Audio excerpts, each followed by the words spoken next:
trazer um sucesso para a palestra. Dias, o próximo. Mais um. Meus irmãos, vejam. Eu tive a sorte de ter a luz dada por meu irmão, Luiz Francelino, que deu uma palestra em minha loja, da Mício Moreira, isso em abril de 2008, sobre o Luiz Gama. E foi uma coisa que me cativou de imediato. Foi uma coisa espetacular. Era uma figura que eu achei brilhante, ímpar, entendeu? Qualquer adjetivo que eu falar aqui no momento será redundante. Será redundante.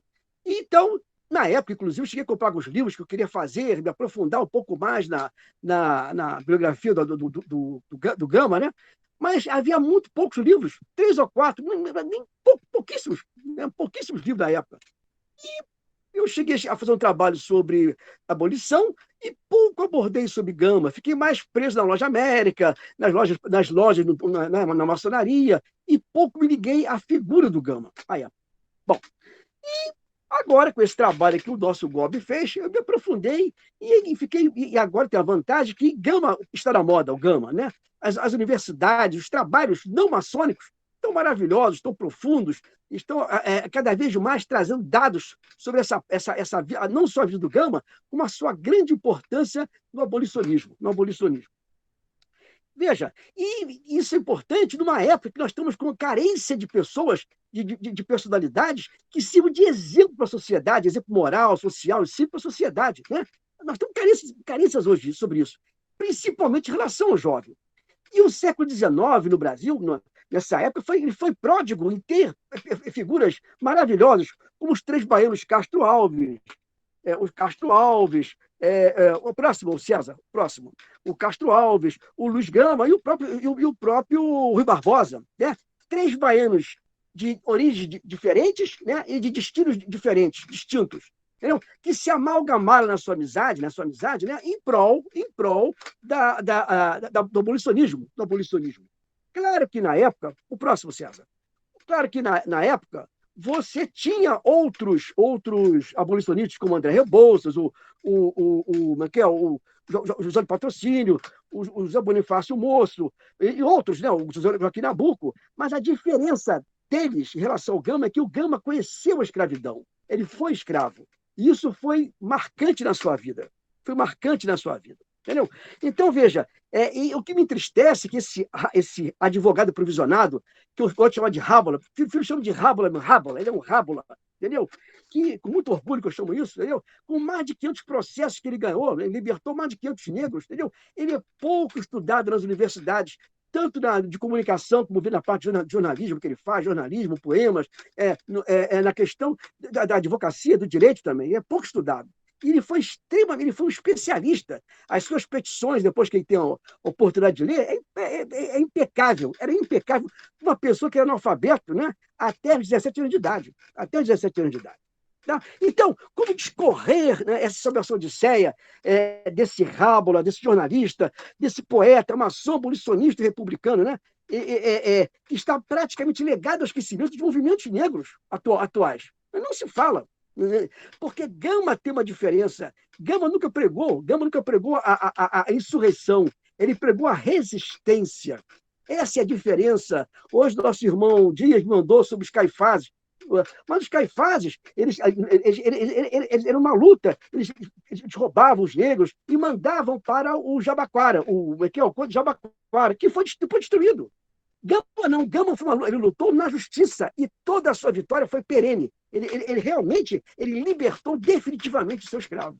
Essa é a grande diferença que eu vejo nessa questão do Gama. Tá? Ele não fez um apartheid com o branco, pelo contrário, ele juntou-se ao branco sem jamais dizer que era negro. Eu sou negro escravo. Ele sempre fez questão de dizer que eu sou negro escravo. Isso que é importante no Gama. E se juntou ao branco em prol da liberdade dos negros. Isso que eu aplaudo demais o Luiz Gama. Meus irmãos, o próximo, mais um. Vamos lá. Mais um, César. Então, veja, mais um. Então, veja, meus irmãos. Sobre as fontes de biografia do Gama, nós temos uma carta, né, que ele escreve ao seu amigo Lúcio de Mendonça. Esta carta foi, por muitos autores, dito que ela foi perdida, que não, outros diziam que não existia, entendeu? E essa Lígia Ferreira, que é uma pesquisadora, ela encontrou esta carta arquivada na Biblioteca Nacional. Então, aqui está o original da carta de Gama. Entendeu? Além disso, ele fez uma carta para o filho dele, um momento muito difícil. O Gama ele ia defender o escravo que tinha assassinado o senhor. E o Gama fez uma declaração assim. E o Gama fez uma declaração assim muito incisiva, que ele dizia que o escravo que matava o seu senhor, né, ele estava pleno de razão. Isso causou, na época, ele foi ameaçado de morte. Então, ele faz essa carta ao filho, né? Essa carta é uma espécie de uma carta de despedida, e pedindo que o filho fosse o exemplo, e que não se deixasse levar pelo Império, e sim fosse um republicano, e vai por aí afora. Então, essa é outra fonte da biografia de Gama. Outras fontes foi um livro que o Sudmenuce escreveu, que é o mais antigo sobre ele, como livro biográfico, que é o precursor do abolicionismo, Gama, né, do Sudmenuce. E além de você encontrar nos jornais, em revistas, sobre a questão do Gama, entendeu? Então, o livro mais, o amigo dele, o Lúcio Mendonça, ainda escreveu, ele transcreveu essa carta que ele recebeu em 1980, num livro que foi o Almanaque Literário, entendeu? E foi sobre esse livro que o Sudmenuce, então, fez o livro dele, que é o mais antigo sobre Gama em termos de biografia. Bom, vamos em frente. O próximo. Meus irmãos, o Luiz Gonzaga Pinto de Agão, né? Ele foi nascido no dia 26, né, de 1930, né, em junho, em Salvador, e veio a falecer no dia 25 de agosto de 1972, em São Paulo. Foi batizado, né, nessa igrejinha que está aí na foto, aí, que é a matriz do Santíssimo Sacramento, né, de Itaparica. E na carta, então, ele fala sobre seus pais, né? Ele dizia que a sua mãe era Luísa Maim, uma africana livre. Era uma africana livre, ele estava errado. Era uma africana liberta. Não existia africana livre, um escravo livre. Ela foi uma escrava liberta. E dizia que era bonita, de dentes alvos e pele reluzente, que é da origem da costa de Minas, nação de Nagô, muçulmana, irracível e quitandeira, né? Mas era envolvida com os movimentos negros, né? Ela participa da revolta do Malês, que foi uma revolta em 1935 na Bahia, que causou a morte dos senhores de escravos, e passou e criou uma peste nos escravos baianos, que eram violentos, contaminariam outros escravos para a violência. Entendeu? Isso marcou muito os escravos baianos. E, além disso, é a partir da Sabinada, em 1937 também. E esse ativismo dela a fez se refugiar para o Rio de Janeiro. Para o Rio de Janeiro. E aqui, então, ela também participou de outros movimentos e acabou, provavelmente, porque ninguém tem certeza, nem o Gama tinha certeza, provavelmente ela foi deportada de volta para a África. Bom, em relação ao pai, o pai era um fidalgo português, entendeu? E o nome jamais foi revelado. Gama jamais revelou esse nome, entendeu? Ele foi muito rico, era um esbanjador, né? Uma pessoa volúvel, a ponto de gostar de jogar, a ponto de ficou reduzido à extrema pobreza, o pai do Gama, entendeu? E diz o próprio Gama que por algum tempo ele foi carinhoso, tá? Até que, por dívida de jogo, no dia 10 de 11 de 1940, isso é importante, porque como é que Gama escreveu essa carta em 1980? Então ele cita essa data com uma nitidez, como é que isso marcou, né? A criança, Gama, no dia 10 de 11 de 1940, ele está vendido, o pai vai e um amigo no porto de Salvador, junto com o Gama, e lá ele é vendido e é colocado no navio Saraiva. E desse navio, então, ele vem para o Porto Rio de Janeiro.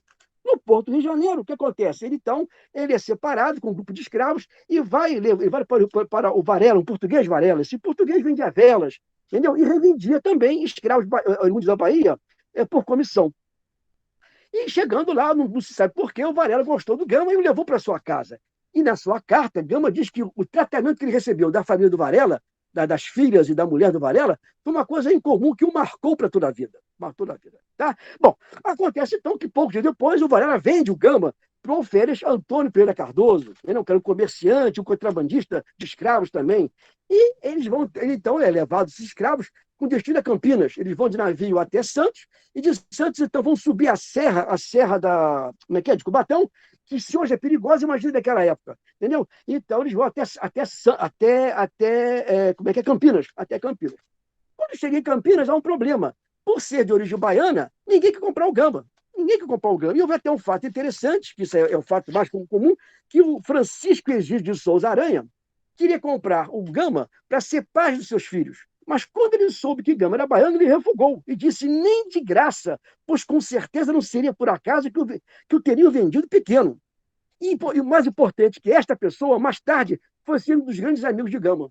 Isso aqui, veja, é impressionante isso. Então, esse camarada, mais tarde, foi ser um grande amigo de Gama. Entendeu? Então, ele é devolvido ao dono, ao alferes, e vai para São Paulo. E lá em São Paulo vai aprender os ofícios de sapateiro, copeiro, lavador, engomador e costureiro. Bom, o próximo, César, a virada. Então, em 1847, ele ainda analfabeto, ele conhece um menino chamado Antônio Rodrigues Araújo, que se tornam bons amigos, né? E que ensinou as primeiras letras, aritmética e outros conhecimentos humanísticos, né? E foi alfabetizado em apenas um ano. Veja, ele era um autodidata, em um ano se alfabetizou. Tá? E a tal ponto que passou também a ensinar aos filhos do alferes, né? Do alferes. Em 1848, ele tem provas que era um homem livre, né? Pelo seu pai ser livre, a sua mãe ser uma Gustavo Liberta, e a lei de 1931, que proibia que escravos tivessem a importação de escravos. E quem fosse pego nessa situação era livre. Entendeu? Então, com isso, ele confronta o seu dono e diz que é uma concessão de cardiorforria. E alegando o seguinte, que essas obrigações de escravo seria trabalho braçal e manual, e não o trabalho intelectual, que era mais difícil. E se houvesse recusa, ele iria aos tribunais. O alferes reage então dizendo, e questiona a Gama, se a educação que ele consentira que recebesse só tinha servido para alimentar essa absurda pretensão e para revoltar-se contra aquele que o tratara humanamente. Mas a sede de liberdade suplanta essa afeição que Gama tem pelo senhor, e ele foge. O interessante é que ele foge e o senhor, não, o alferes, não procura.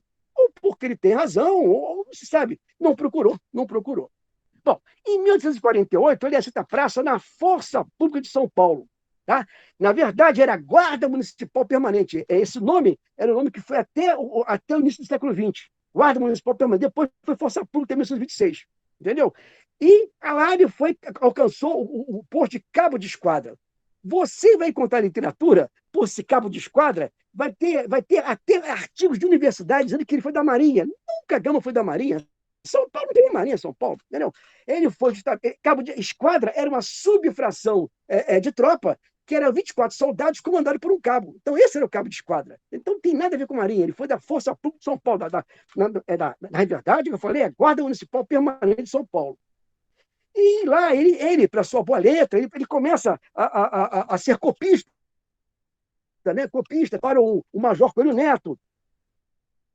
Então, e depois a ordenança do chefe de polícia da capital, que era o conselheiro Francisco Maria de Souza Furtado de Mendonça, que era um catedrático de Direito, uma pessoa dava aula na Faculdade de Direito lá de São Francisco, entendeu? E lá ele começa a trabalhar com amanuense. E pela sua boa letra, pela sua dedicação, pelo seu caráter, isso conquista o Francisco Furtado de Mendonça e ele passa a ser protetor do Gama, entendeu? E começa a dar ao Gama boas lições de letras, sobre civismo.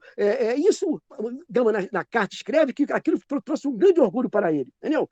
Abriu a biblioteca particular para que Gama não tivesse acesso aos livros da biblioteca, principalmente livros jurídicos, né, do comendador, entendeu? E aí é onde ele se inicia, né, nos seus conhecimentos jurídicos e literários. Entendeu? Mas, em 1854, ele enfrenta um conselho. Por quê? Ele se subordina, tenta agredir um oficial que, segundo Gama, o tinha ofendido, mas que a tempo tinha se contido, porque senão as coisas seriam muito pior. E com isso, então, ele pega 39 dias de cadeia, de prisão, né, e dá abaixo da força. Graças ao seu protetor, em 1956, ele é nomeado amanuense da Secretaria de Polícia de São Paulo. E com isso ele traz uma estabilidade financeira que permite ele fazer o seu estudo e se dedicar ao seu trabalho já inicial de um abolicionista. Entendeu? Esse nosso protetor ainda, ele consegue que o Gama vai ser bibliotecário interino da Faculdade de Direito. E lá, naturalmente, não só os livros, como também, uma vez ou outra, talvez ele assistisse uma aula aqui, uma aula ali, né? Muito assim, esporadicamente. Entendeu? Bom, em 20 de julho de 1959, nasce o filho dele, que é o Benedito Graxo Pinto da Gama. Ele foi casado com Claudinho, viveu uma dia por de Sampaio, que era chamado Nhanhã, o filho dela, que era uma cria da família Ruda Sampaio de Campinas. E depois de 10 anos vivendo maritalmente, quando o Graxo faz 10 anos, o filho dele, o Benedito Graxo, ele casa com a Claudina, né? A Claudina e os seus padrinhos é o Antônio Carlos. Esse Antônio Carlos era um professor também da Faculdade de Direito, e o seu protetor, Furtado de Mendonça, também foi padrinho, os dois, entendeu? E esse Antônio Carlos foi vereador mestre da Loja América, Em 1969, ele é demitido do serviço público. Pode passar a próxima, o César, a próxima. Então, ele é demitido do serviço público por quê? Eu não estou falando sobre o Gama advogado, né, o Rábula. Então, em 1969, o Gama já era conhecidíssimo em São Paulo, entendeu? Mas, e com isso, com os seus trabalhos, ele angariou inúmeros inimigos, entendeu? E a pressão foi tão grande em cima do protetor dele que o protetor acabou demitindo, entendeu? Isso que causou um rompimento de maneira estrepitosa, né? Mas digna, que o Gama teve em relação ao seu protetor, entendeu? E encerrou uma polêmica que foi no jornal durante um ano, essa polêmica, e disse o seguinte: embora eternamente grato a quem tanto o ajudara no início da carreira, não podia compactuar com os métodos utilizados para atingi-lo. E ele foi processado por calúnia por um juiz municipal, Rego de Freitas, porque o Gama era inflamado nas suas defesas e chamou esse juiz de incompetente por diversas vezes. O Gama, então, é processado, ele faz a sua própria defesa, a sua defesa própria, né? E é absolvido por unanimidade. Isso, então, o povo que aguardava lá fora do fórum entrou em delírio e o carregou no ombro. Acabou de dar, assim, uma afirmação de Gama como advogado. Bom, o próximo, o César, mais um.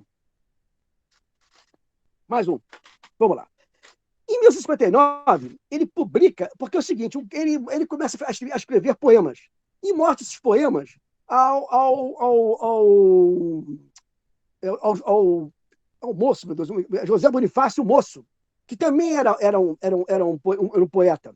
E então ele analisa e vê que eram bons poemas do Gama. E então o estimula a escrever um livro. E então ele publica as primeiras trovas burlescas de Getulino. Getulino era um pseudônimo que ele adotava. Esse era um volume que tinha correções, mas alcançou uma boa crítica, entendeu? E abriu a porta do Gama para o mundo literário, que era o mundo dos brancos daquela época. Entendeu?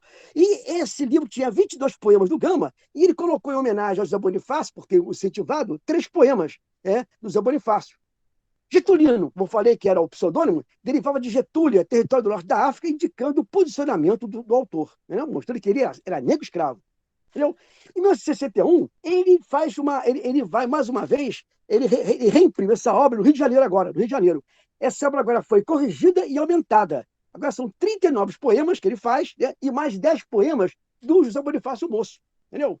E no frontispício dessa obra, ele faz uma homenagem ao seu protetor, que à época, em 1961, ainda estavam amigos, não tinham rompido ainda. Entendeu?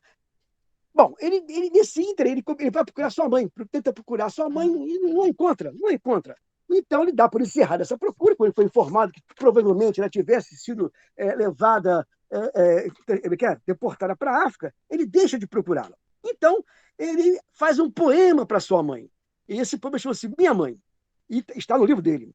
Ele diz: era muito bela e formosa, era a mais linda pretinha, da adusta Líbia, rainha, e do Brasil, pobre escrava. Oh, que saudades que eu tenho dos seus mimosos carinhos, quando com os teus filhinhos ela sorrindo brincava. Então, Gama faz esse poema em homenagem à sua mãe, homenageando, né? Homenageando. Bom, e aqui também tem aqui, no Tribunal do Magistrado, que do brio descuidado vende a lei, traz justiça, faz a todos justiça. Com rigor deprime o pobre, presta abrigo ao rico e ao nobre, e só acha horrendo o crime do mendigo que deprime. Neste dou com dupla força. Isso aí foi em 1861. Parece que, se você mudar o linguajar, atualizar, é a mesma coisa que ocorre hoje com a justiça. Me perdoe, não mudou nada. Né? Não mudou nada na minha concepção. Bom, o próximo, César. Então, veja, o Gama, depois que faz esses dois livros, essa reimpressão, ele, a partir de 61, ele deixa de investir nessa seara poética literária, entendeu? Mas, no período de 1865 a 1876, ele ainda publica esporádico na imprensa, nos jornais, alguns poemas, 51 poemas ao longo desse tempo, entendeu? E a sua produção poética era eclética, variava em gêneros e temas. Bom, aí chegamos, finalmente, em 1968, que é a ascensão dos conservadores, né? Com a queda do gabinete liberal. E o Gama reage fundando o Clube Republicano Paulistano. Né? Esse clube não era foram vários clubes, na verdade, né? Que cada grande cidade paulista tinha um grande clube, como se fosse um diretório partidário em cada cidade. O do Gama, ele representava São José dos Campos, se não me engano, São José dos Campos. Vamos lá. Então, e junto com esses clubes republicano paulistano, ele criou o periódico Radical Paulistano, onde extravasava livremente o seu ideário republicano e abolicionista. Mas, na verdade, para Gama, a instauração da República deveria ser acompanhada da abolição. Em 1873, ele vai, então, a Itu, na Convenção de Itu, onde todos os representantes dos clubes paulistanos vão para a cidade de Itu, nesse casarão que hoje é o Museu da República, né, lá em Itu, e lá, então, eles vão fazer uma convenção para criar o Partido Republicano Paulista. E quando ele chega lá, tinham presentes 133 convencionais. Destes, 78 eram cafeicultores e senhores de escravo, e 55 de outras profissões. E logo se decepcionou, porque o cenário era contrário à emancipação do escravo. Entendeu? E porque eles queriam a república, mas não emancipar o escravo. Então, as reuniões ocorrem no dia 1º de julho, ele abandona as reuniões, não participa das reuniões, passa a atacar esse partido, entendeu? Embora ainda se mantenha fiel à ideia republicana, porque Gama não suportava, não aceitava de forma alguma o império, entendeu? Ele achava que o imperador estava jogando conversa fora ao dizer que o império ele não podia fazer a abolição porque iria causar problemas, etc. e tal, e não aceitava isso, Gama, não aceitava isso. Essa situação. O próximo, César. Bom, o Gama, a partir de 1861, ele começa a se dedicar exclusivamente à imprensa. Ele expõe e defende brilhantemente, né, sempre com polêmica, as suas ideias liberais, republicanas e abolicionistas. O próximo, César. Então, ele foi escritor, né, e redator, dono de vários periódicos, né? E é sempre o exercício da crítica de costumes através de uma poesia satírica e da caricatura. Ele foi, assim, esse tipo de Pasquim, ele foi o precursor. Você vê, ninguém fala sobre isso em comunicação, jornalismo. Ele foi o precursor desse tipo de jornal. Tá? O cartunista era o Ângelo Agostini. O primeiro que ele cria é o Diabo Coxo, de 1961. O próximo, César. O próximo, César. Então, esse é o Diabo Coxo ainda, o Diabo Coxo está aqui à direita, aqui nós temos aqui o Gama, logo em primeiro, do lado dele está o Agostini, entendeu? Então, sempre, né, nessa verve satírica com os problemas. Continua, depois foi o Cabrião, o Cabrião. O Cabrião era o Domingueiro, em 1966. Outro jornal que ele criou foi o Radical Paulistano, como eu falei, em 1800. O próximo, César. Ou Dias, não sei. Radical Paulistano, e ele também cria seu Polichinelo em 1976. Além disso, o próximo, ele colaborou com o Mequetrefe, o Correio Paulistano, o Gazeta de Notícias, a Revista Estrada, tinha ainda uma série de jornais, que é mais aqui, deixa eu ver, a Polícia de São Paulo, o Correio Paulistano, o Coraci, o Ipiranga. Então, veja, ele era um homem que dominava a imprensa da época, a política da época. Entendeu? Ele estava presente em todos os cantos, escrevendo sempre sobre a abolição e a República, e as ideias republicanas, liberais dele em relação à República. Entendeu? O trabalho jornalístico dele, poético literário, esse trabalho dele, jornalístico, poético, literário, é praticamente desconhecido do grande público da história do Brasil e nas faculdades. Quase ninguém estuda sobre essa influência do Gama que teve nessa época no jornalismo, na literatura, nada, não se escuta quase nada. Bom, a Lígia, esse aqui é o jornal, nós temos aqui em cima, nessa charge à esquerda, o próximo, César. Da charge à esquerda, nós temos em cima, era um negro, era o José Ferreira de Menezes, que criou mais tarde o Diário da Tarde. E embaixo nós temos o Museu do Patrocínio. Então, sempre nesse. E aqui é o Polícia Diário, que era um jornal, né, que ele criou.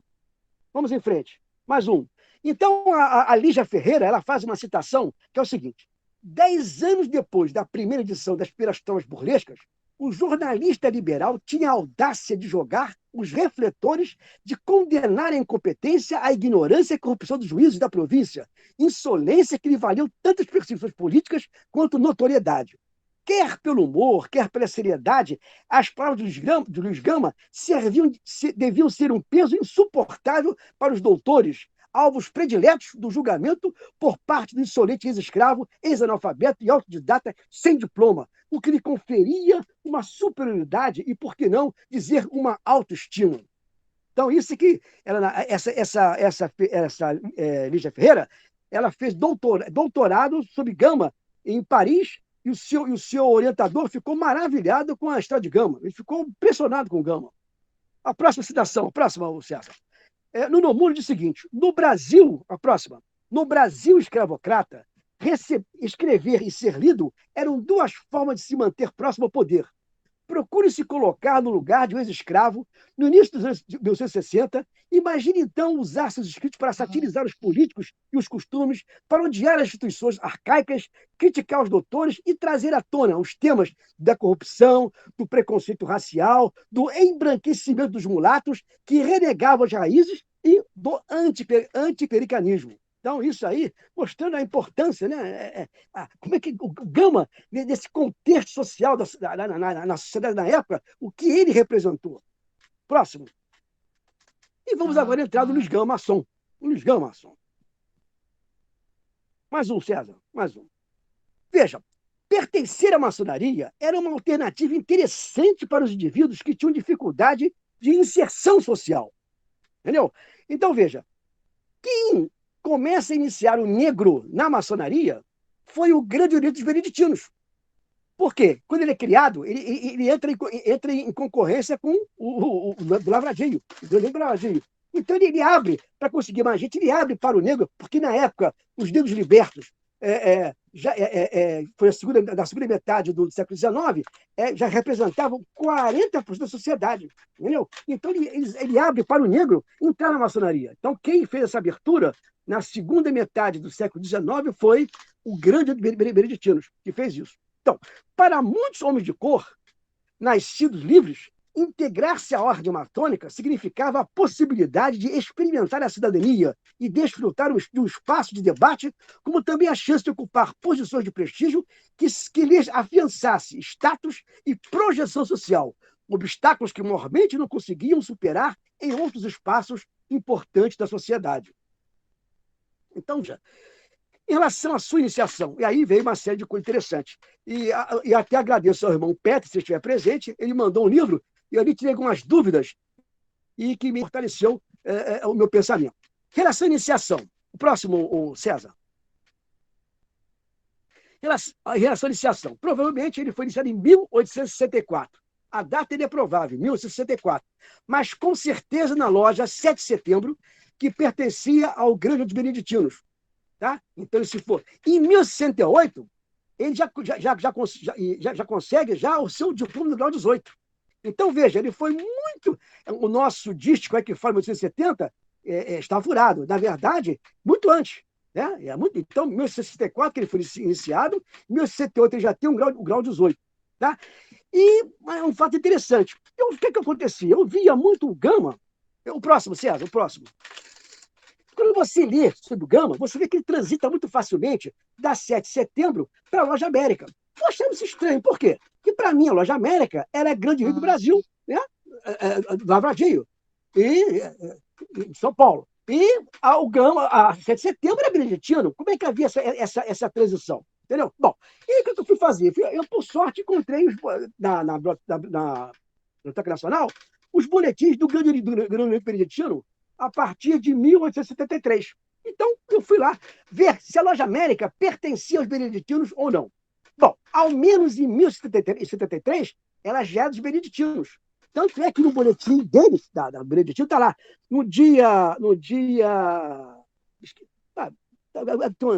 Nós temos um Galo 33 do brasiliano, do Américo Brasiliense, de Almeida, que é da Loja América. Está aqui, Loja América. E do lado aqui nós temos o Gama, recebido no dia 20 de agosto de 77, o seu Galo 33, no boletim do Grande Oriente Unido do Brasil. Porque veio Beneditino, depois, em 72, eles tentam se unir, né? Mas falha essa união e cada um segue separado até 1883, se não me engano, 83, entendeu? E no próximo boletim, o próximo, César, no próximo boletim, que esse boletim já é do Brasil, a Loja América é tratada em 73 como loja dissidente. Então, no boletim, se você ler, ele é tratado como uma loja dissidente. Então, eu não sei, entre 68, que ela foi fundada, até 73, em que momento ela passa para o Beneditino. Eu acredito, como Gama em 70 já tinha entrado na loja, que foi em 69, mas isso eu só posso saber indo à Loja América, ou algum irmão da Loja América me explicar, me dar essa resposta. Mas que ela pertenceu ao Grande Beneditino, ela pertenceu. Isso aí não há dúvida. O próximo boletim, César. E observa interessante, se você comparar os dois boletins, que você observa que ambos usam o mesmo dístico, né? O Grande Unido usa o mesmo dístico do Grande Oriente do Brasil.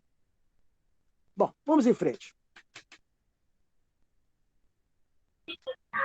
Mesmo timbre. É o timbre. Vamos lá. Meus irmãos, então, em 1970, ele é filiado à Loja América, entendeu? E é depois considerado fundador. Entendeu? E quando ele é filiado, ele assume de imediato, por dois mandatos, o cargo de segundo vigilante, né? E depois ele vai a venerável, né? Na 7ª e 8ª administração, que vai de 1874 a 1876, e da 12ª e 13ª, que é 1879 e 1881. E qual é a importância disso? Qual foi a importância disso? Próximo slide. Essa filiação à Loja América lhe permitiu tecer uma rede de sociabilidade que o apoiou para conseguir a alforria de centenas de homens e de mulheres escravizados. Muitos da elite intelectual da então pequena São Paulo, que Gama, na época, viveu, que era circunscrita aos alunos da faculdade, aos professores, do Lago São Francisco, integrantes do Poder Judiciário, né? Alguns empresários e pessoas e outras profissões, né? E pertenciam ao quadro da Loja América, de onde saíram diversos nomes importantes, né? No movimento republicano e abolicionista, com Rui Barbosa, Joaquim Nabuco, Roberto Azevedo, etc. e tal, Ferreira de Menezes. Então, veja, a Loja América foi extremamente importante para o trabalho abolicionista do Gama. Ela deu um apoio jurídico e pecuniário ao Gama muito importante, porque o Gama, como vocês sabiam, né? Você sabe, claro, evidente, que o Gama sempre trabalhou o quê? Graciosamente. O próximo. Em relação aos projetos abolicionistas, nós temos o seguinte: ele com Gama, Castro Alves e Joaquim Nabuco, eles propuseram que os maçons assumissem o compromisso de libertar o verde das escravas e que essa exigência fosse exigida para os novos maçons recém-iniciados, né? E essa tese, que antecipou, ela veio a ser um ano, né? Fez ser a base da lei de direito livre, um ano depois, entendeu? Essa tese é defendida arduamente por Rui Barbosa, à época de 19 anos, e ela causa um furor na loja, a tal ponto que o Antônio Carlos, que era venerável mestre, ele não aceita, ele era o professor de direito do Rui Barbosa, não aceita e renuncia ao cargo. Mas mas eles implantaram, né? Um ano antes, eles já faziam essa questão do vento livre lá na loja América. 2 meses depois, Luiz Gama, Américo Campos e com o apoio da Loja América, eles criam uma escola gratuita para 25 crianças e mais aulas noturnas para 160 negros adultos de ambos os sexos. E todo o material era doado pela loja, entendeu? E ainda criaram uma biblioteca popular. Entendeu? E em 1970, ele vai participar, então, mais uma, César, na comissão de manutenção. Né? A manutenção era a libertação espontânea dos seus escravos. Então, ele participa dessa comissão, a Loja América o comissiona, e ele, num processo que ele participa, só nesse processo ele liberta 200 negros. Falece o senhor de escravos. Antes de falecer, ele tinha libertado todos os seus escravos, Acontece que os filhos, os herdeiros, não concordaram, então há um processo, os manumientes, que são os escravos, contratam Gama, e Gama vai, então, no município entrar contra a família, os herdeiros, e ele vai advogar contra quem? Contra o José Bonifácio Moço. Ele vai advogar contra o José Bonifácio Moço. Ele defendia os herdeiros, e ele ganha essa causa. E com isso, então, houve então 200 negros libertos só com essa ação. Com essa ação. Isso também foi uma coisa importantíssima para a carreira jurídica do Gama, que o consagrou mais uma vez. Bom, e outra coisa também na loja América, que quando a cerimônia de iniciação de um neófito, a loja, se fosse fazendeiro, era obrigada a dar carta de alforria aos seus escravos. Porém, se ele fosse negociante ou dispor de meios de fortuna, apresentavam-lhe uma lista na qual eram escrituradas as quantias destinadas ao alforria dos escravos. Essa é uma quem tem o livro Castellani, isso é clássica, né? É clássica essa aqui. Bom, Rábula abolicionista agora, vamos lá. O próximo. Vamos lá. Há um detalhe importante, duas coisas que eu esqueci aqui. O Gama jamais escondia que era maçom. Esse como se fosse um aviso dos inimigos, que ele tinha a proteção da loja da maçonaria atrás dele. E outra coisa também, que o filho dele, o Benedito Graxo, é iniciado em 1877 com 18 anos. Por ser filho de maçom, ele podia ser iniciado com essa idade. E ambos iam para a loja América, juntos, né? Para as sessões. Foi muito bonito essa passagem aqui. Bom, vamos lá.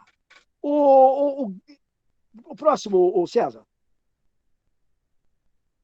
Próximo.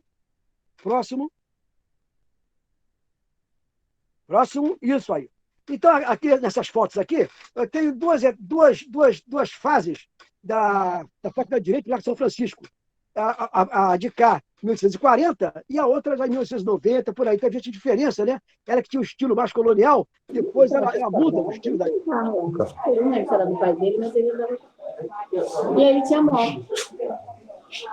Aí a moto gasta muito menos, né?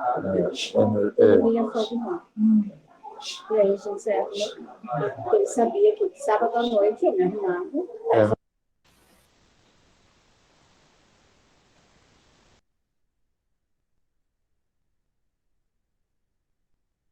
Começa a ganhar força para se esquivar dos afetos, né? E se firmar como lutador intransigente contra a escravidão, as suas sequelas que embarcaram ele por toda a vida. Tá? E ele está impedido de frequentar a Faculdade de Direito. E aqui vou abrir um parênteses. Ele não foi impedido, não porque é negro, não. Porque não é problema, porque era negro, não. Porque o José Ferreira de Menezes era negro, estudou lá. Joaquim Nabuco estudou. Vários estudaram lá, negros. Mas ele tinha um problema, ele era ex-escravo. E isso era uma bufetada muito grande daqueles jovens alunos, filhos dos senhores de escravos. Então, eles não aceitavam aquilo. Então, esse é um dos grandes problemas do Brasil. A questão não só o preconceito racial, mas o social é tão grande ou pior que o racial. Entendeu? O negro no Brasil hoje, ainda, que tem dinheiro, ou que tem uma projeção, ou que tem cultura, as portas estão abertas. Mas o boçal, o desvalido, o preconceito social, juntando a cor, o alívio da sociedade. Essa que é a verdade. Mas vamos lá, vamos em frente. Então, ele, impedido de poder estudar na faculdade, mesmo como ouvinte, entendeu? Ele faz uma prova de suficiência, passa nessa prova e consegue, então, comprar uma licença para advogar sem diploma, né? Passa a ser um advogado provisionado. Entendeu? E se tornou uma das maiores especialistas em alforria de escravos, fazendo graciosamente, né? E a ironia é o seguinte, aqueles mesmos que o tinham impedido de estudar na escola, mais tarde iriam procurá-lo em seu escritório para se embeberem, né, na sua sabedoria. Então, e ele prontamente atendeu, mostrando caráter, desse maçom, era um maçom preto. Enfim, isso já nasceu maçom desde do berço. É uma pessoa maravilhosa. Então, vamos lá. Mais um. Então, qual era a sua jurisprudência? Né? Ele tinha uma série de leis que elas se conectavam. Então, a lei de 1918, que era proibido o tráfico de escravos, ela se conectava à lei de 1931, que proibiu o tráfico de escravos vindos de fora do Império. Fora do Império. E era uma lei para inglês ver que ela foi muito desrespeitada, essa lei. E essas leis, então, se conectaram de 1850. Exemplo de Queiroz, que proibia definitivamente de entrar escravos ficando no Brasil. Então, ela proibiu o tráfico externo, mas passou a haver o quê? Passou a haver o tráfico interno, né? Do Ceará, do Nordeste, vindo para São Paulo, vindo para o Sul, maravilha, os escravos. Entendeu? E com isso, então, com essas leis, a partir de 70, ele começou a libertar os negros importados, né? Que vinham depois de 1931. Existia também embaixo um artigo 10º, esse artigo 10º aí, que era regulamentado, né? E é o seguinte: o negro que a qualquer tempo comprovasse que ele entrou no Brasil depois de 1931, então ele era inquirido, ele sofreu uma série de exames, né? Então, se comprovasse realmente a veracidade disso, ele é liberto. Entendeu? E depois também veio a lei do ventre livre, então, que acabou com o problema. Aliás, acabou com um problema e criou outro problema. Porque você era escravo pai, o teu filho é liberto, quem ia alimentar aquela boquinha? Quem o senhor de escravo queria pagar para alimentar o filho liberto? O que aconteceu no final é que o filho do escravo acabaria na moita, acabaria trabalhando para o senhor para poder comer, se alimentar. Mas tudo bem, vamos em frente. Um detalhe interessante, como é que é o nosso o Dom Pedro II, ele cria a Caixa Econômica em 1961. Ele cria a Caixa. E, então, ele cria um produto que chama-se caderneta de poupança para os escravos. Então, os escravos que ganhavam, eles colocavam nessa poupança e, chegando ao valor, eles compravam a sua alforria. E esse era o papel do Gama. Muitas vezes o cara não queria vender e o Gama, então, o defendia obrigando, né? Tendo ele, o escravo, a sua poupança já com valor já estipulado, ele entrava na justiça e conseguia, então, a alforria desse escravo. Bom, diante da dificuldade dos senhores de provarem a data de entrada dos escravos, Gama reivindicava a liberdade destes em juízo.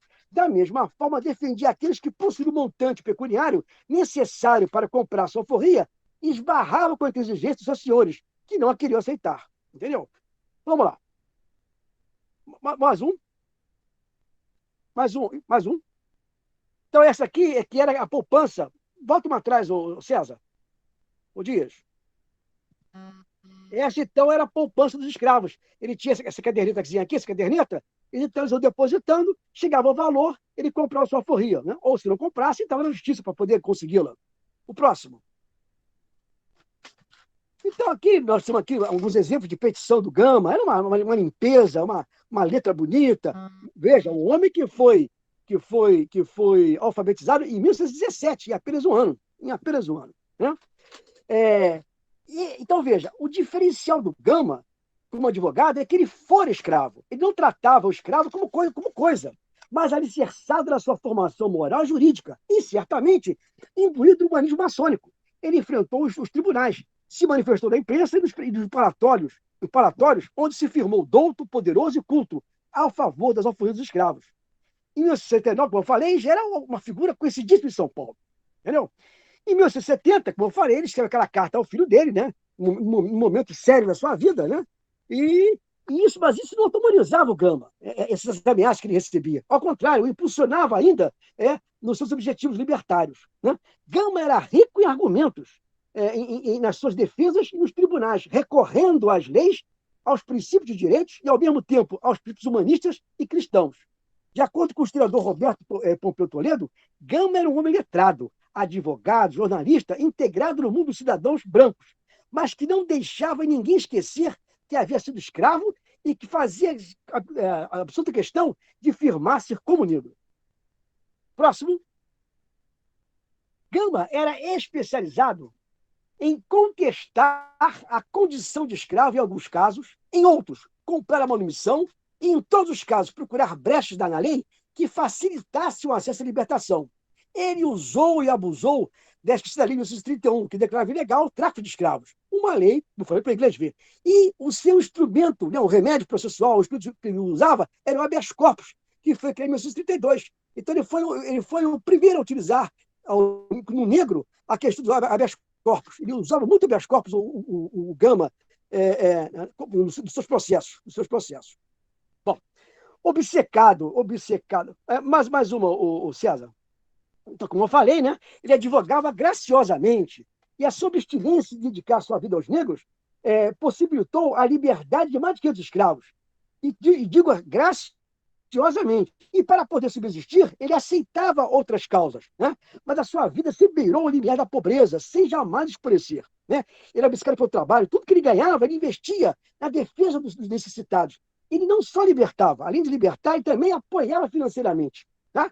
E quando ele, o próximo César, e quando ele é demitido em 1968, né, ele sofre uma bola emocional e um prejuízo financeiro muito grande, tá? Porque o seu salário era comprometido com a filantropia. E aí a Loja América foi importantíssima para ele no seu apoio jurídico e pecuniário, né, na sua causa. Até o ponto que muitos irmãos assinavam com ele o processo, o ajudavam. Isso foi importantíssimo, essa auxílio à maçonaria na vida do Gama. Entendeu? Mais tarde, como eu falei, para auxiliá-lo nessa questão financeira, ele fundou o jornal Polichinelo, que durou mais ou menos um ano, né? E que teve diplomas satíricos e caricaturas que auxiliou, então, a sobreviver. Tá? Além disso, ele cria uma caixa emancipadora Luiz Gama. Essa caixa, então, ele aceitava doações e tudo ali para o quê? Para comprar alforria de negros. Mais uma. E aí, meus irmãos, chegamos finalmente à passagem do nosso irmão ao Oriente Eterno. Acho que é no final, vamos embora. Vamos lá, mais um, César. Uma diabetes, então, né? Ele atinge o Gama, né? E o debilita até a morte. E foi debilitado até a morte e faleceu no dia 25 de agosto de 1882. O seu enterro se constituiu no maior acontecimento do século XIX, quando 10% da população de São Paulo, da cidade de São Paulo, compareceu ao seu enterro. Né? O seu caixão foi carregado de mão em mão do Brás, onde ele residia, até o cemitério da Consolação. E acompanhando esse féretro, né? Uma multidão anônima, e também a presença de políticos, escritores, estudantes, jornalistas. Entendeu? Os seus restos mortais repousam hoje no Museu da Rua 12, na Sepultura 17, né? Da Consolação. Esse túmulo, se não me engano, até pouco tempo, ficava de responsa da Loja América, e depois, então, até tem uma pedra que a Loja América colocou lá em homenagem a ele, mas agora, depois foi encampado pela prefeitura, se não me engano, acho que é a prefeitura de São Paulo, com esse túmulo. Ao lado dele está enterrado o seu filho, o Benedito Graxa, né? O Benedito Graxa, que faleceu no dia 21 de abril de 1910.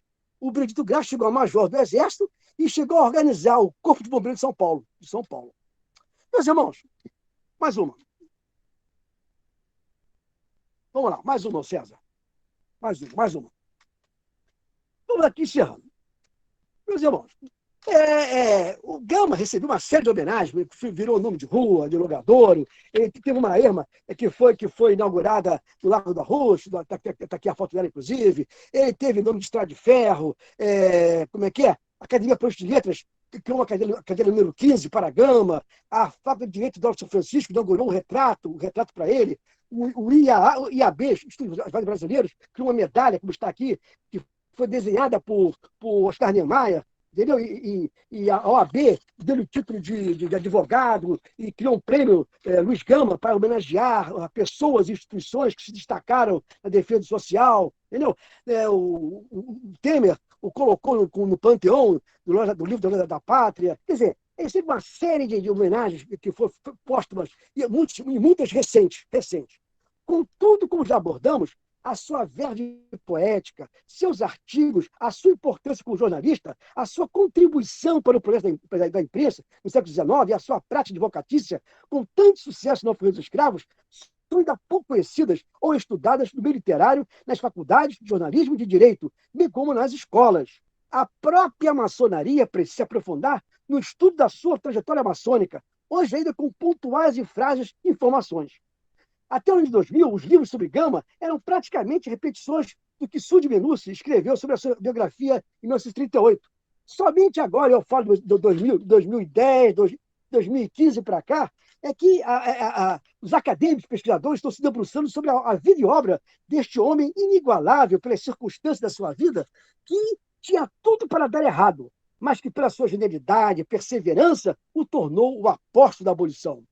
São exemplos dessa grandiosidade que carecem da nossa sociedade atual, especialmente para os jovens, que há muito só acumulam em suas mentes, né, maus comportamentos, pelos de vícios encobertos pela impunidade, como se o crime compensasse e ainda enriquece. Encerra esse trabalho. Vou fazer aqui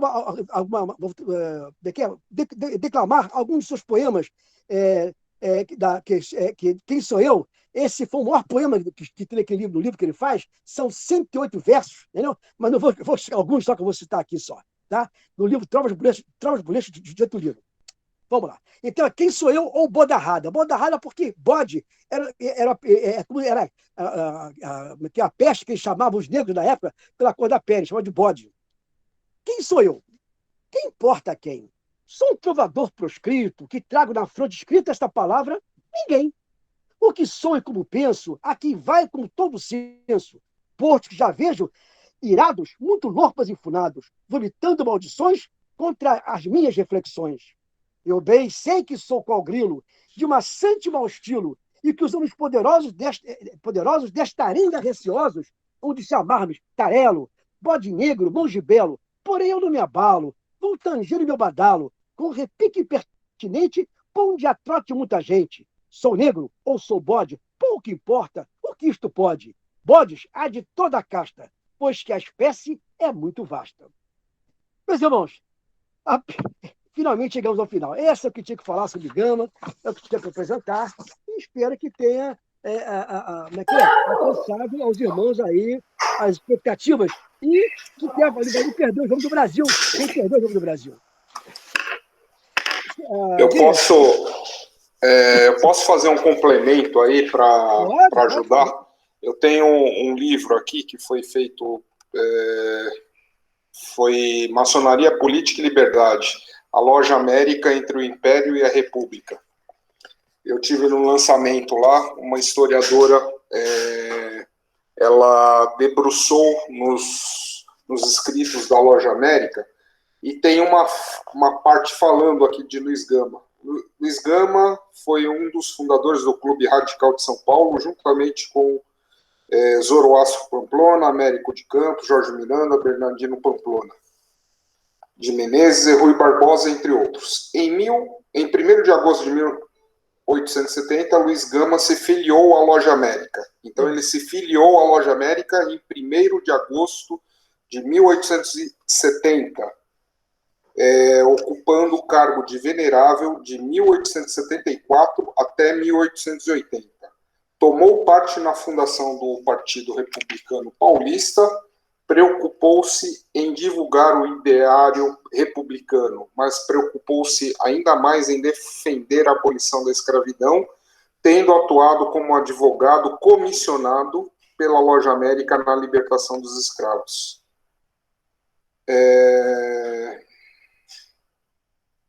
Então, essa é a minha contribuição aí para quando ele foi filiado pela Loja América e quando ele foi venerável mestre.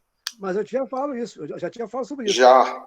Eu falei. O detalhe aí que me interessa é que não me respondeu ainda se a Loja América, esta época, estava ligada ao Oriente dos Beneditinos, entendeu? Sim. Porque isso era importante, porque Gama era do Oriente Beneditino e não do Brasil, entendeu? Ele não era do Gobi, era do não sei qual era. Beneditinos. Beneditino, entendeu? Essa aqui. E ele foi iniciado em 1864, entendeu?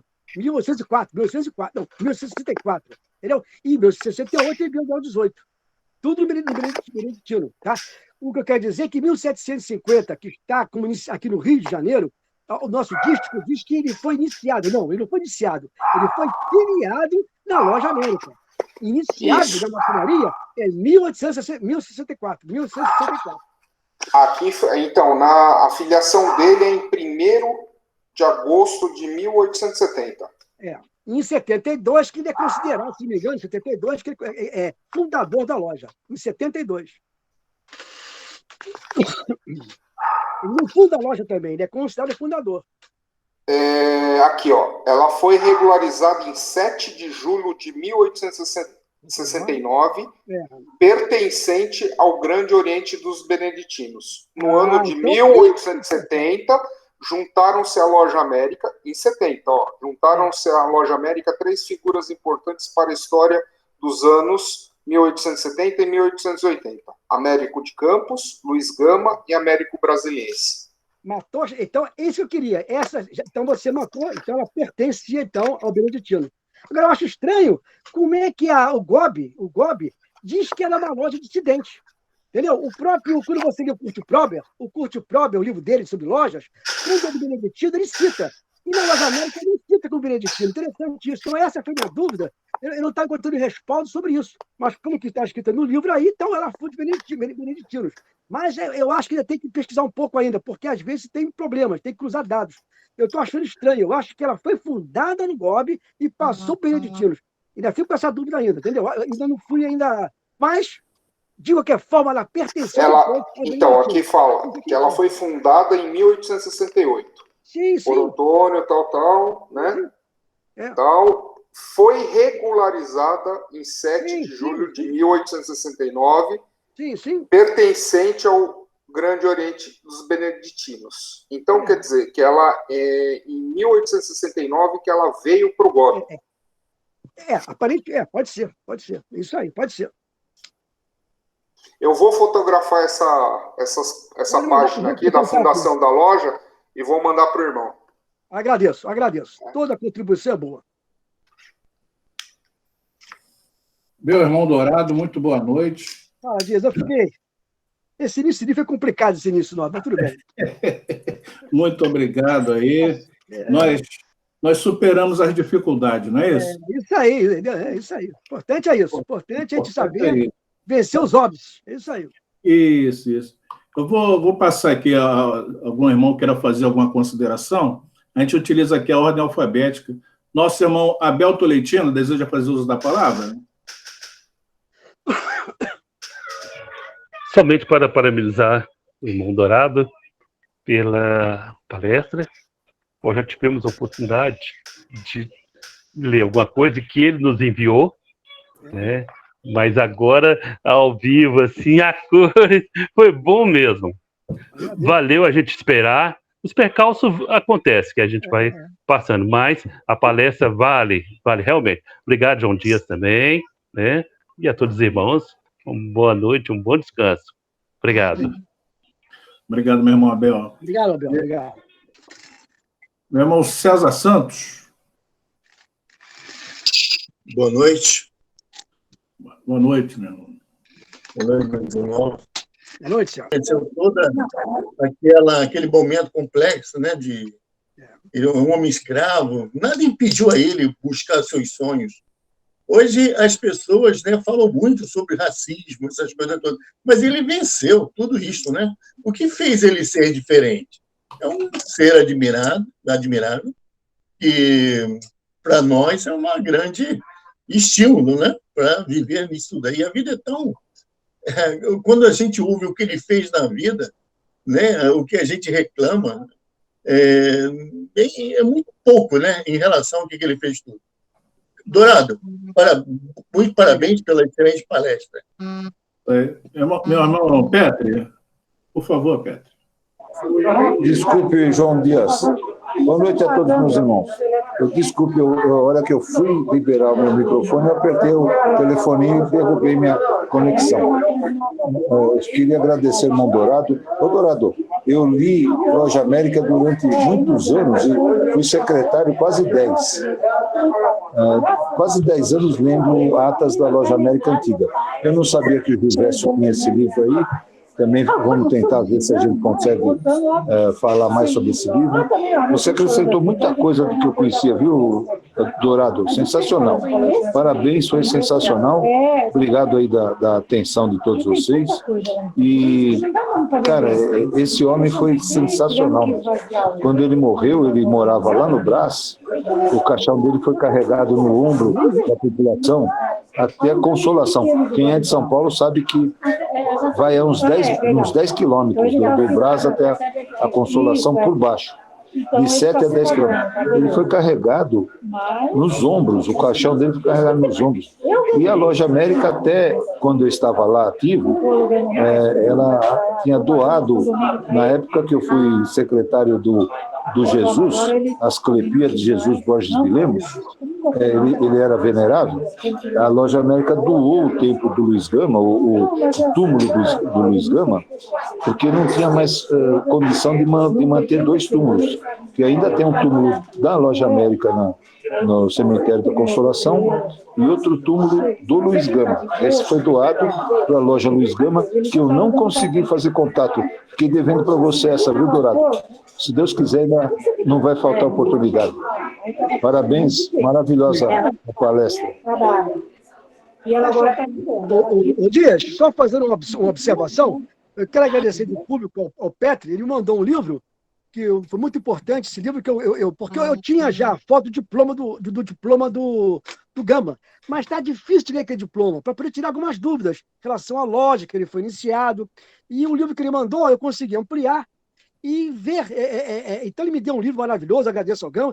Já mandei, o seu livro está com a minha filha, como eu não saio, vai colocar no correio para você semana ainda, tá? Então, já está com ela embrulhada direitinho para você o livro do Farias, de Farias para você, tá? É o meu presente para você também, ok? Muito obrigado por essa colaboração, tá? Muito obrigado. Muito obrigado, eu. Não fiz isso com o intuito de ganhar nada, não, mano. Eu gosto muito de você. Gentileza, gera gentileza. Isso aí. Amém. Obrigado. Obrigado, João. Boa noite aí, meu irmão. Obrigado pela presença. Meu irmão Daniel Pereira. Daniel Pereira. Opa! Para suas considerações, meu irmão. Eu sou meio suspeito, eu não conhecia muito sobre o Luiz Gama, mas eu morei há algum tempo numa rua com o nome dele, em Guarulhos. E me forçou lá atrás, de 30 anos atrás, ler um pouco dele. E até seguindo o que o irmão Petri falou aí, na América tinha bastante material, né, Petri? Acho que tinha, além de alguns artigos até pessoais dele, pelo que eu me lembro. Dele. Mas essa escritora que o César... Na mão do Dourado, então... Daniel, essa escritora que o César citou, ela foi fazer a pesquisa na Loja América, mas ela achou mais material na França do que mesmo na loja onde o Luiz Gama frequentou. E que também, fora a maçonaria, o cara foi um tremendo de um homem, de um ser humano, né? Então, o que o César citou é mais do que nós podíamos imaginar. Sensacional. É matéria para nós todos estudarmos. Continua, filho Daniel. Muito bom, meu irmão. Parabéns, irmão Dourado. Obrigado. Meu irmão Gilvécio, por favor, tenha... Eu só queria agradecer aí ao aumento de conhecimento mais uma vez, né? Ele não ocupa espaço e obrigado, Manão.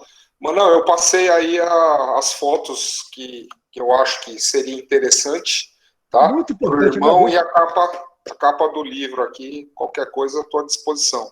Tá? Muito obrigado, agradeço, Gilberto. Muito obrigado, hein? Muito obrigado mesmo. Meu irmão Hélio Soares. Agradecer a você, meu irmão venerável João Dias, pelo convite, né, pela participar dessa reunião online, live, né, e ao mesmo tempo parabenizar nosso irmão César Dourado pela brilhante palestra dessa noite. Muito obrigado e bom final de semana a todos. Boa noite. Obrigado, meu irmão. Obrigado. Hein? Agradeço. Obrigado, meu irmão. Meu irmão Ilan. Boa noite, meu irmão João Dias. Boa noite, irmão Dourado. Obrigado. Uma imensa satisfação poder ouvi-lo mais uma vez. Uma imensa satisfação ouvi-lo mais uma vez. Você sempre captando maçons notáveis, né? Eu ouvi Miguel Antônio Dias no Apelo de um Século. Agora viemos aqui para ouvir Luiz Gama. Parabéns, irmão Dourado. Sempre suas palestras são muito elucidativas, muito esclarecedoras. e um enriquecimento com detalhes magníficos. Muito obrigado por compartilhar tamanho conhecimento conosco. Obrigado. Obrigado. Boa noite, irmão João Dias. Boa noite, meus irmãos. Boa noite, meu querido. Irmão, boa noite, meu irmão Alan. É Jackson Monteiro. Boa noite, meus irmãos. Meu nome é Jackson. Eu sou do Oriente de Vitória da Conquista, aqui, Bahia. Grande terra. Meu irmão César Dourado, que brilhante palestra. Cara, eu já solicitei aqui na mensagem no chat do grupo aí, para que, se possível, me enviasse esse material aí. Eu estou ansioso para recebê-lo, poder pesquisar um pouquinho mais. Meus irmãos, com muita humildade, eu digo que eu fui agraciado com a comenda Luiz Gama, pelo então eminente grão-mestre Luciano Sepúlveda, né, do GOB Bahia. E até então, eu confesso que eu não tinha muitas informações sobre o Luiz Gama. E a partir desse momento eu comecei a pesquisar mais, até para entender a importância desse baluarte, ao meu ver, né, não só da maçonaria, mas é uma figura muito importante aí na questão do abolicionismo brasileiro. Essa palavra é um pouquinho extensa, a gente não está muito acostumado, mas queria parabenizá-los e dizer que, bicho, fantástica a apresentação. E me mandem o material. Já deixei meu e-mail e meu WhatsApp aí, meu irmão. Muito obrigado. Boa noite a todos. Vai ser. Tá bom, obrigado, meu irmão. Um abraço do Glauber aí, hein? O próximo da lista aí é o nosso irmão Jorge. Jorge, fotógrafo. Tá por aí, meu irmão? Sim, estou. Está me ouvindo bem?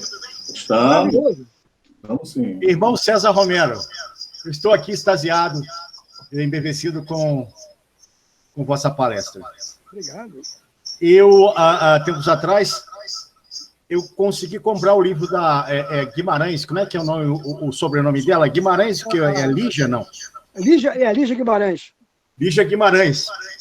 Eu li o livro sobre o Luiz Gama. Ela faz um trabalho maravilhoso também.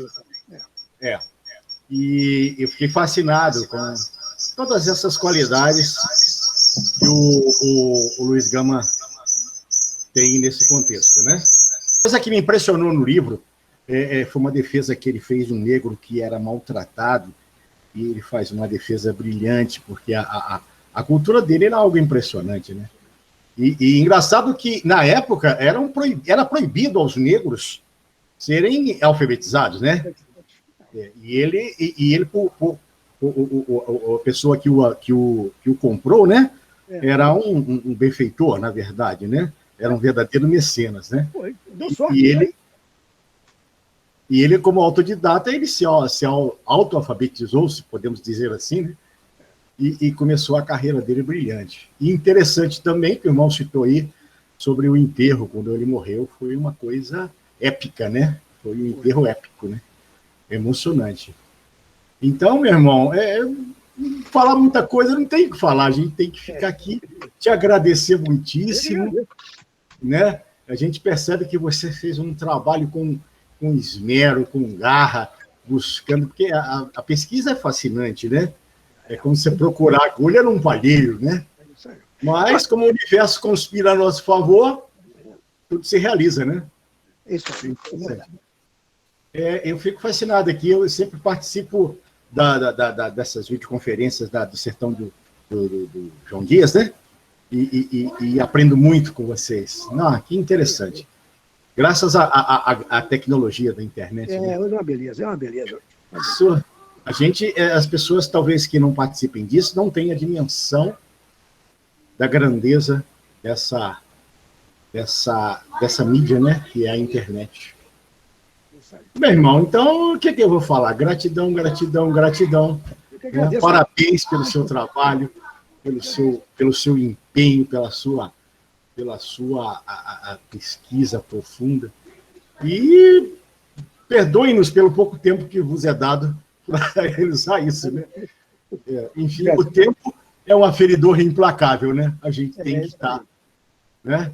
No mais, gratidão, viu? Obrigado, venerável João Dias. Obrigado, meu irmão Jorge. Meu irmão José Rodrigues, suas considerações, meu irmão. Boa noite, irmãos. Eu sou José Rodrigues, da loja York 3355, que pratica o ritual de emulação em inglês.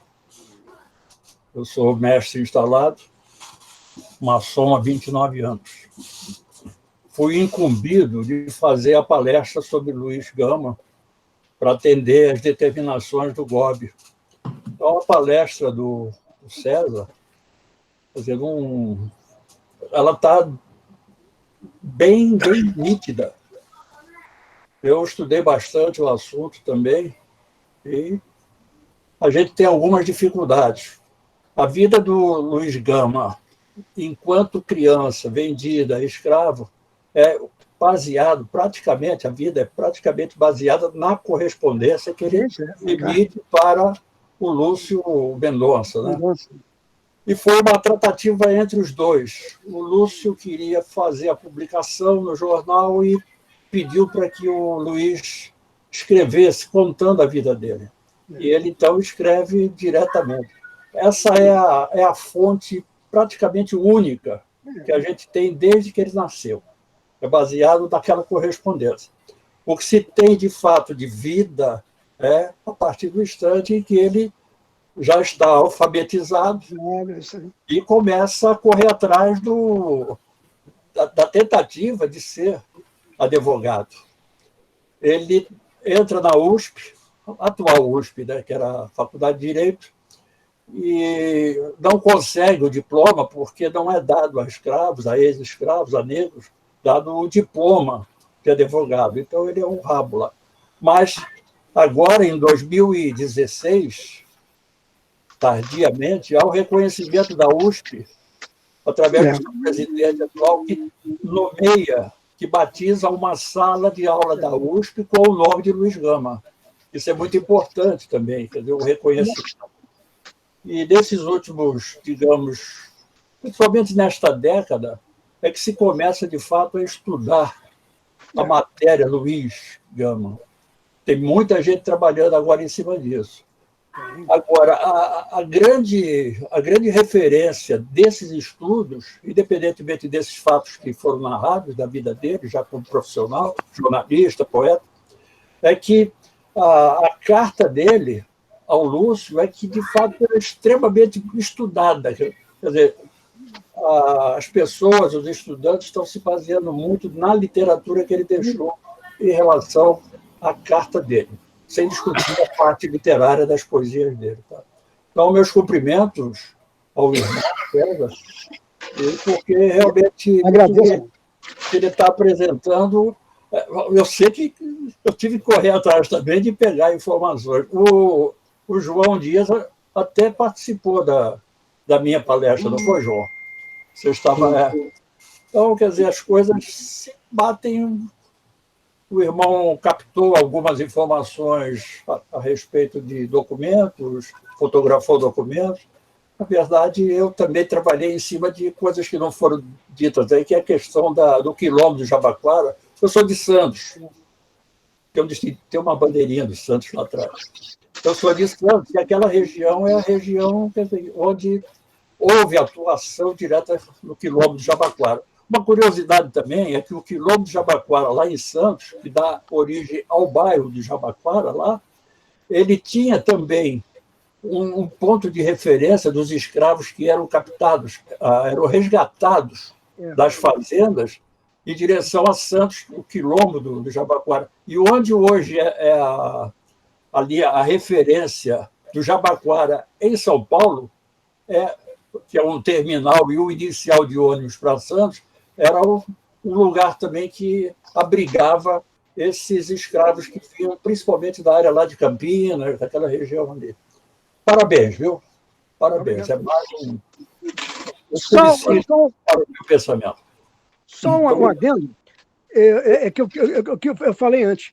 A diferença dos Caiafates, né, do Bento, né, que eles faziam sequestros, roubavam os escravos e mandavam para o Jabaquara, é que eu estou dizendo, o Gama, ao usar a linha da justiça, a linha da lei, as suas conquistas elas foram perenes. Quer dizer, todos os escravos que ele libertou foram libertos e acabou. A questão dos outros escravos. Quando destruíram o quilombo de Jabaquara, tudo que se conseguiu fazer se perdeu, entendeu? Quer dizer, a destruição do quilombo foi o fim de todo um processo, né, de libertação. Quer dizer, não foi uma conquista perene, uma conquista temporária. É aí que eu quero combater, que o Gama ele preconizava a resistência, enquanto outros preconizavam a insurreição. Essa aqui, eu achei que a resistência, o lado do Gama pela legalidade, foi muito mais importante do que justamente o outro lado, que foi o esconder, que é roubar o escravo e tudo, porque era ilegal e acabou de ser o quilombo destruído e se perdeu todas as vantagens que os negros tinham conseguido na sua falsa liberdade, né, entre aspas, vamos dizer assim. Mas ele evidentemente sabia, conhecia essa parte aí daqueles que faziam esse tipo de ação, e ele trabalhava legalmente, ele não fazia nada ilegal, mas é óbvio que ele dava apoio à pessoa que fazia esses resgates. Obrigado, meus irmãos. Meu irmão Rogério dos Santos.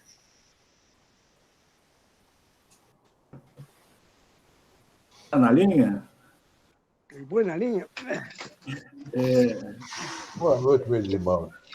Fala, meu irmão. Eu estou aqui com uma dificuldade tremenda que está caindo a conexão. Eu estou desde o início tentando acompanhar. Minha conexão aqui está caindo toda hora. Eu até estava ainda há pouco com o celular na mão, que toda hora eu tenho que refazer. É algum problema aqui no sistema. Então, mas o assunto, né, importante da palestra do irmão Dourado, que sempre nos prestigia aí com bastante conhecimento, esclarecendo muitas coisas para a gente. Inclusive, muito importante o que o irmão Jackson falou também, só peguei o início, porque lá caiu, né, ele dizendo que recebeu a comenda do Jama, e agora que foi, né, até saber mais sobre o Jama. E eu também me proponho, né, eu, às vezes falo de Luz Gama e tudo mais, mas muito superficialmente, mas procurar me inteirar mais agora com esses conhecimentos aí que o nosso irmão Dourado trouxe, foi muito bom. E muito bom ter participado aí com todos os irmãos. Uma boa noite a todos, que fiquem em paz. Eu só queria aproveitar, Dias, rapidamente, eu só queria aproveitar o ensejo e eu queria fazer aqui uma homenagem à loja de vocês, que não é uma homenagem. O nosso irmão Pimenta, né, que faleceu, nosso irmão por Covid, né? Aquilo foi uma perda muito grande para mim, principalmente, foi meu companheiro de bombeiro, o Pimenta, e uma perda muito grande. Que Deus, então, tenha, né, acolha a sua alma, né, lá no Oriente Eterno, né?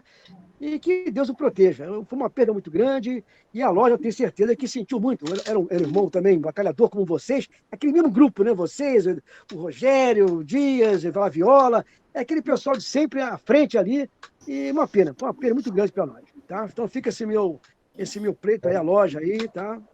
É isso aí, irmão Dourado. Realmente, essa perda, né, que nós tivemos aí desse valoroso irmão Pimenta, eu, particularmente, tenho que dizer assim que é um irmão que, desde que eu entrei na loja, em 2003, desde que eu cheguei, esse irmão sempre me ajudou muito, sempre me orientou muito, sempre me trouxe muitas informações boas.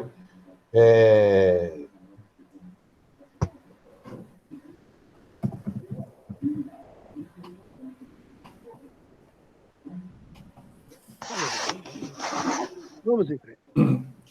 Meu irmão, realmente de emoção.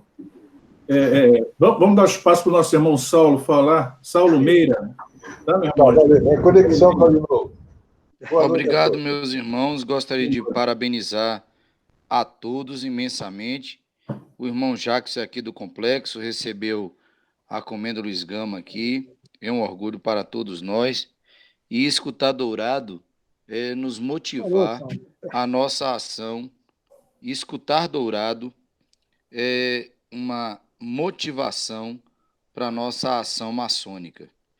Eu sou venerável mestre pela terceira gestão seguida, sou do Rito de York, mas aqui no Complexo Maçônico nós temos uma loja do rito brasileiro, a Filadélfia, que acredito que os irmãos conheçam também, pelo irmão Glaubinho, o irmão Josalito Soares, delegado litúrgico.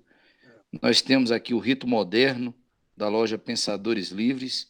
Nós temos a loja acadêmica Guardiões da Alfa Crucis, do Rito de York, do GOB.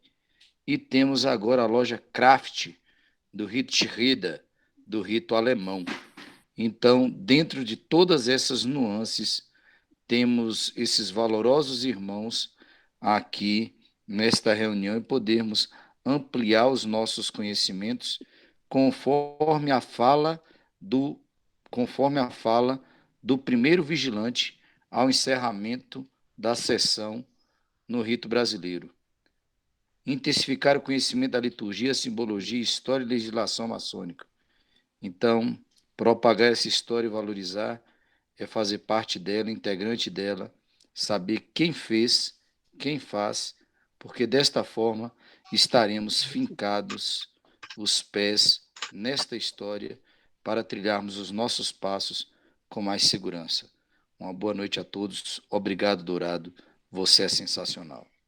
Só fazendo um adendo também, aproveitando, eu tive a sorte, quando entrei na maçonaria, de ser iniciado na minha loja mãe, a loja Ayrton Senna, aqui na ilha, que era um complexo também. Nós tínhamos lá o Rito Moderno, né? O Rito Moderno, nós tínhamos foi a loja do sanfoneiro, do João Zaga, nós tínhamos o Rito Escocês da Grande Loja, o Rito Escocês do GOB, a Adonairamita. Então, isso foi muito importante, que eu transitei nesses ritos. Fui brasileiro, sou brasileiro, rito brasileiro, não perdi, mas tive essa oportunidade de conhecer os demais ritos. Eu acho essa pluralidade, essa prática, isso é importantíssimo. E o complexo aí de Vitória com Cristo aí, é importantíssimo. O iniciado conseguir transar nessas lojas aí, passar, é maravilhoso para a formação dele e a afirmação. Se realmente é o rito que ele escolheu, é o rito que ele quer. Eu acho muito importante isso, esse complexo, muito importante isso, essa oportunidade que ele tem de conhecer outros ritos e se achar que realmente o rito que ele escolheu, permanecer no seu rito. Tá? Muito bacana, parabéns aí. E saudade do churrasco daí, hein? Saudade do churrasco. Obrigado, Dourado. Por isso que eu utilizei esses dois termos, formação e afirmação. Porque eu costumo sempre dizer, maçonaria, João, não é para quem entra. Maçonaria é para quem fica. E para os que ficam, para os que perseveram, e aí não entrando no grau 14 em diante, sem dar spoiler, vamos lá. Porque a virtude uniu, os homens não separam. Um abraço, meus irmãos. É isso mesmo, é isso mesmo. Meus irmãos, antes de nós encerrarmos, eu gostaria de chamar a atenção para duas situações. A primeira, eu coloquei lá no chat, a nossa próxima palestra, que será na quinta-feira, sobre heráldica maçônica. O irmão Joel vai nos ministrar essa palestra, e eu vou colocar depois, já mandei os e-mails também, né, comunicando. E é uma palestra muito interessante. E também, para salientar, o concurso que está sendo realizado pelo Grande Oriente do Brasil, no Rio de Janeiro, sobre a vida de Álvaro Palmeira. É um concurso, um certame, que pede a participação dos irmãos através de artigos relativos à vida de Álvaro Palmeira. Eu vou segredar uma coisa, nosso irmão Dourado está participando, está procurando aí acelerar para mandar esse trabalho, né? E a gente salienta que serão premiados 3 trabalhos e também dos 10 trabalhos que serão apresentados, nós vamos fazer uma publicação, né?